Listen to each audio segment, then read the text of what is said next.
Rara adalah gadis kecil yang manis. Dia suka sekali pada bunga. Halaman rumahnya penuh dengan bunga yang ia rawat sendiri. Ada bunga mawar, asoka, lavender, dan masih banyak lainnya.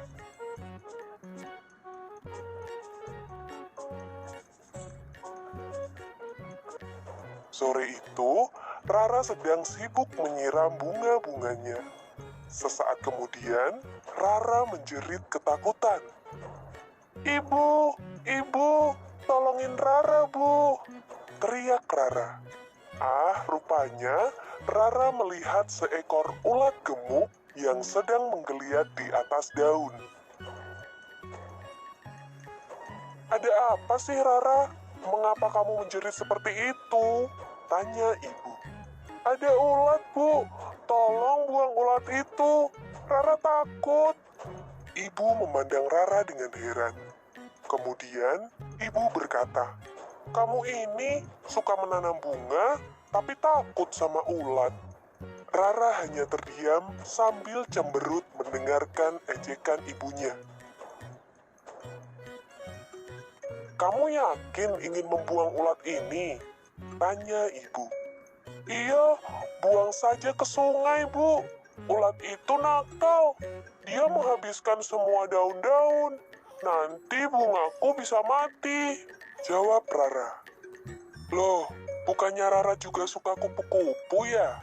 Kalau ulat ini dibuang, nanti tidak akan muncul kupu-kupu yang cantik loh," kata ibu lagi. "Kupu-kupu kan beda dengan ulat, Bu. Tidak masalah jika ulat itu dibuang," kilah Rara. Wajahnya masih saja cemberut dan sesekali mengerutkan dahi melihat ulat yang masih bebas bergerak di depannya.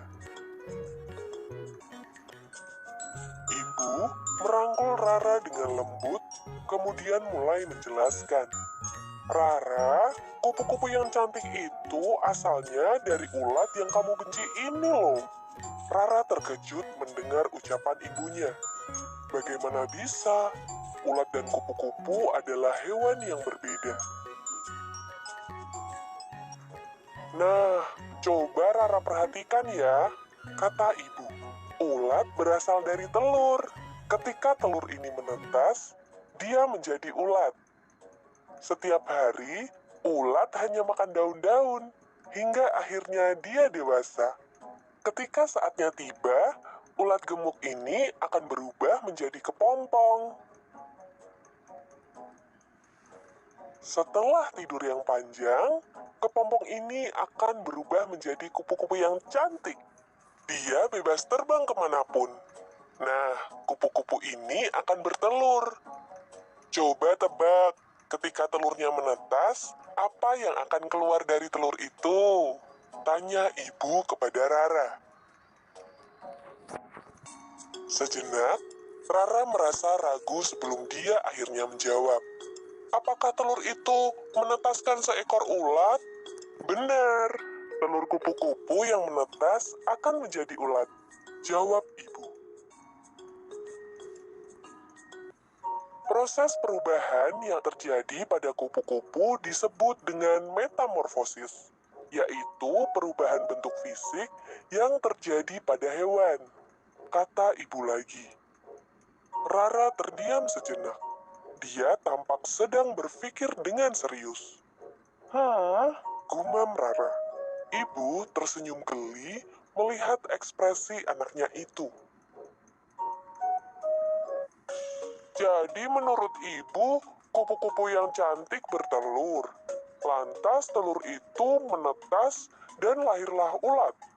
tanya Rara. Ibu mengangguk membenarkan. Kemudian Rara melanjutkan.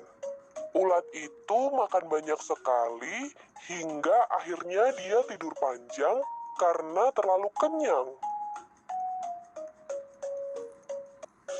Ulat yang kekenyangan akan berubah menjadi kepompong, terus dari kepompong itu keluar kupu-kupu yang cantik," tanya Rara lagi, masih dengan nada ragu-ragu.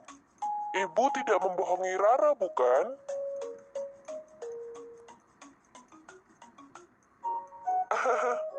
Kamu ini lucu sekali. Memang benar begitu, sayang.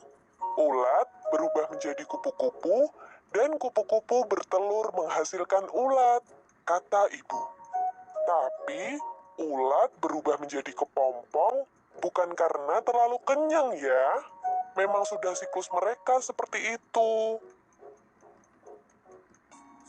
Nah, daripada Rara bingung, ibu akan mengajak Rara ke perpustakaan untuk mencari buku tentang metamorfosis yang terjadi pada kupu-kupu. Kata ibu, kita tinggalkan saja ulat ini di sini. Kelak dia akan berubah menjadi kupu-kupu cantik. Ibu mengajak Rara ke perpustakaan kota untuk melihat buku metamorfosis kupu-kupu. Setelah membacanya, Rara pun mengerti bahwa ulat memang berubah menjadi kupu-kupu dan mereka adalah satu hewan yang sama.